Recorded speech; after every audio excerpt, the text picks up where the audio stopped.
ओम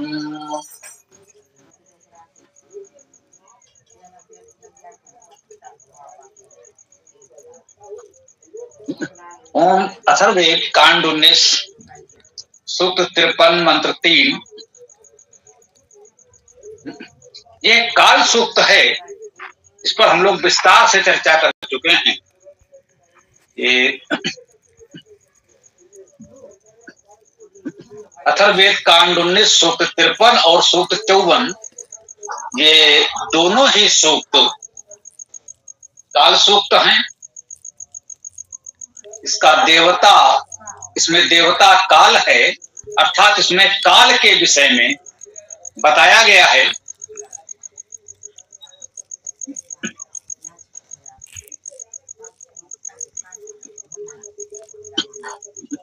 तो आज का जो मंत्र संदर्भित हुआ है, एक विशेष उद्देश्य से अथर्ववेद कांड 19 सूक्त 53 मंत्र 3।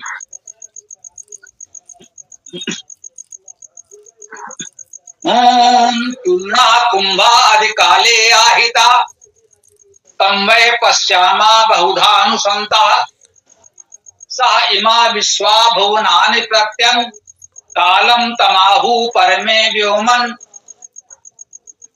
इसमें काल का वर्णन हो रहा है। मंत्र के आरंभ में शब्द आया पूर्णा कुंभा, अर्थात पूर्ण कुंभ। अब वर्तमान में पिछले कुछ वर्षों से, अधिक से अधिक कह लें कुछ शताब्दियों से, विशाल मेलों का आयोजन हो रहा है, जिसे कुंभ कहते हैं, पूर्ण कुंभ कहते हैं। आज पूर्ण कुंभ तो संभवतः इसी बार कुछ लोग कह रहे हैं, पूर्ण कुंभ जैसा कोई शब्द अब तक था नहीं। कुंभ तो कहा जाता था, पूर्ण कुंभ नहीं कहा जाता। इस मंत्र में आया है पूर्णा कुंभा, पूर्ण कुंभ अधिकाले आहिता।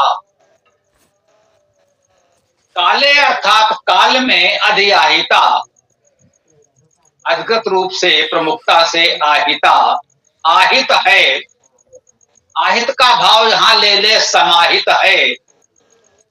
ही धातु गत्यर्थक है, गति वृद्धि के अर्थ में ही धातु है, आ उपसर्ग है। आहित इसमें सम उपसर्ग और लग जाता है तो शब्द बनता है समाज।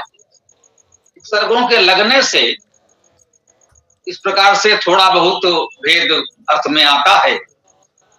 कुंभ शब्द का अर्थ है आच्छादन, कुंभ धातु का अर्थ है आच्छादन करना। पूर्ण कुंभा अर्थात पूर्ण आच्छादन। तो जो पूर्ण आच्छादन है वो काल में ही आहित है, समाहित है, आधारित है, ऐसा भी कह सकते हैं। क्योंकि हम लोगों ने ये भी कहा है कि धातु का अर्थ गति करना, वृद्धि करना होता है। ये धातु का अर्थ धारण करना भी होता है। गति वृद्धि है, उसमें धारण करने का भाव भी निहित माना गया है। अनेक वेद मंत्रों का अर्थ करते समय विद्वानों ने ये धातु का अर्थ धारण करना माना है। इसको कुछ विद्वानों ने इस प्रकार कहा है कि धातु है, उसका ही आदेश हो गया। ये तो विचित्र प्रतीत होता है। हम इसको ऐसे ही मान लें कि वैदिक काल में, मूल वैदिक भाषा में ये धातु का अर्थ गति करना, वृद्धि करना, धारण करना तीनों होगा। ऐसा मान लें तो अर्थ बिल्कुल स्पष्ट हो जाएगा। पूर्णा कुंभा आदि काले आहिता, पूर्ण कुंभ काल में ही आधारित है। तम वै पश्यामा बहुधानुसंता, तम उसको वह ही पश्यामा देखते हैं, बहुधा बहुत बार, नु निश्चय ही संता संत लोग, संत जन। अब ये संत क्या है? अस धातु है होना, सम धातु है सेवा करना, दान करना, सत्कार करना। समता का अर्थ हुआ सेवा दान सत्कार करने वाले।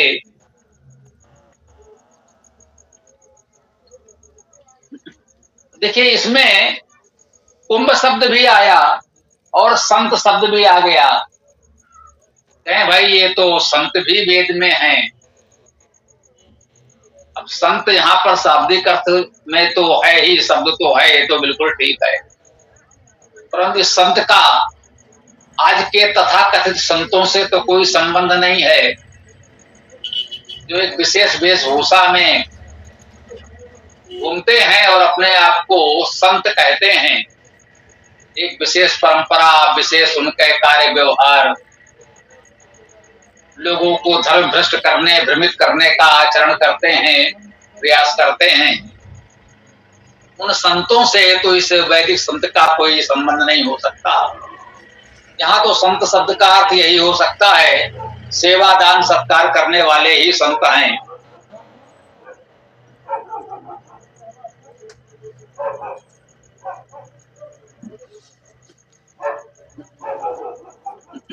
सा इमा विश्वा भुवनानि प्रत्यं, सा वह इमा इस विश्व सभी भुवनानि भुवनों को प्रत्यंग प्रत्यक्ष, वह इन सभी भुवनों को प्रत्यंग प्रत्यक्ष या प्रत्येक, वह इन सभी प्रत्येक भुवनों को कालम तम आहु परमे व्योमन, कहते वह सा आया है काल के लिए, क्योंकि इसका मंत्र का सूक्त का मुख्य विषय ही काल है। साई माँ गुस्सा भुवनानि प्रत्यंग, वह काल इस संपूर्ण भुवन में, सभी भुवनों में प्रत्यक्ष है। कालम तमाहु परमे व्योमन, तम उसको, कालम काल को, आहु कहा जाता है। परमे व्योमन परम व्योम में, उस काल को परम व्योम में कहा जाता है, उस काल को परम व्योम कहा जाता है।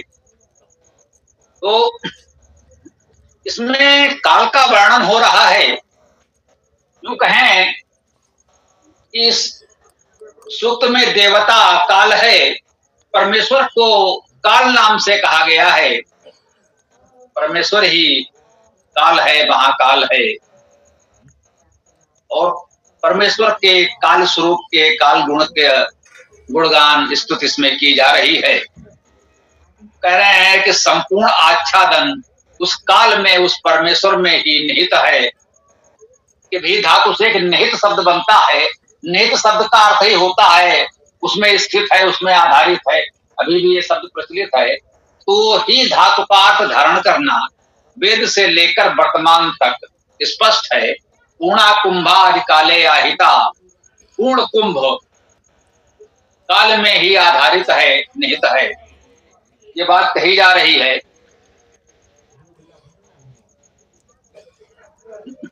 अब संदर्भ को न जानते समझते हुए या जानते हुए लोगों को भ्रमित करते हुए कहा जाए किसी काल विशेष में पूर्ण कुंभ होता है, तो ये तो लोगों को भ्रमित करने वाली ही बात हुई। ये वो लोग हैं जो वेद को पढ़ते नहीं, यहां वहां से कुछ सुन लाए और इसी प्रकार से उसका अनर्थ करते हैं। जैसे किसी बाबा को वेद में कबीर दिख जाते हैं, किसी बाबा को कबीर में राधा दिख जाती हैं, किसी बाबा को कबीर में कोई और व्यक्ति दिख जाएगा, तो निश्चित रूप से ये वेद का अनर्थ है और यथासंभव हमको इससे बचना चाहिए। जो भी वेद का मंत्र आए कोई अनर्थ करे तो एक ही उपाय है, उसका हम शाब्दिक अर्थ कर दें, धातुज अर्थ कर दें।